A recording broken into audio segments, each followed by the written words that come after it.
இன்றைக்கி நம்ம என்ன பார்க்க போகிறோன்னு பார்த்தீங்கன்னா, தேங்காய் பால் சாதம் தான். தேங்காய் பால் சாதம் வச்சு முட்டை தொக்கு வச்சு சாப்பிட போகிறோம். இது என்னோடய தாய்மாமா ஒய்ஃபோட ஸ்டைலில் கொஞ்சம் செஞ்சுருக்கேன் முட்டை தொக்கு. அதை அந்த வீடியோவில் பாருங்கள்.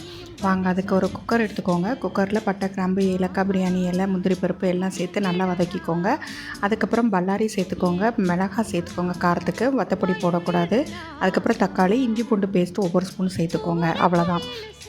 தேங்காய் பால் வந்து நான் எப்படி எடுத்திருக்கேன் அப்படின்னு பார்த்தீங்கன்னா, 1 டம்ளர் அரிசிக்கு 1/4 டம்ளர் தேங்காய் பால் எடுத்திருக்கேன். அவ்வளோதான். ஓகேவா? இப்போ நல்லா கிண்டிக்கோங்க.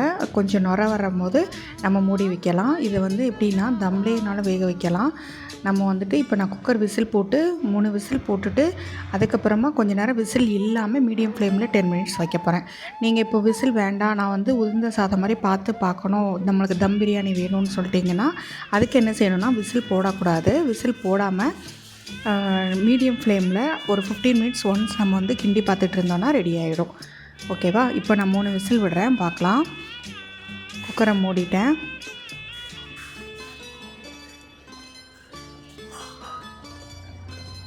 குக்கரை விட்டு 3 விசில் விட்டு நான் ஆஃப் பண்ணிடுறேன். 2வது விசில் முடிஞ்சு 3வது விசில் ஸ்டார்ட் பண்ணாமே நான் அடுப்பை ஆஃப் பண்ணிடுவேன்.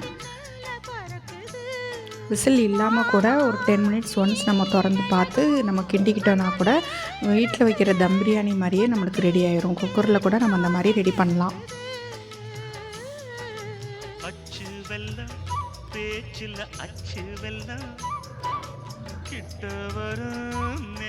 3 விசில் விட்டு குக்கரை ஆஃப் பண்ணிவிட்டு நான் ஆவி போனதுக்கப்புறமா நம்ம திறந்து பார்க்குறோம். பாருங்கள், சூப்பராக ரெடி ஆகிடுச்சு. நல்லா வெந்திருக்கு, அதேமாரி குழையவும் இல்லை. தேங்காய் பால் சாதம் ரெடி. தேங்க்யூ.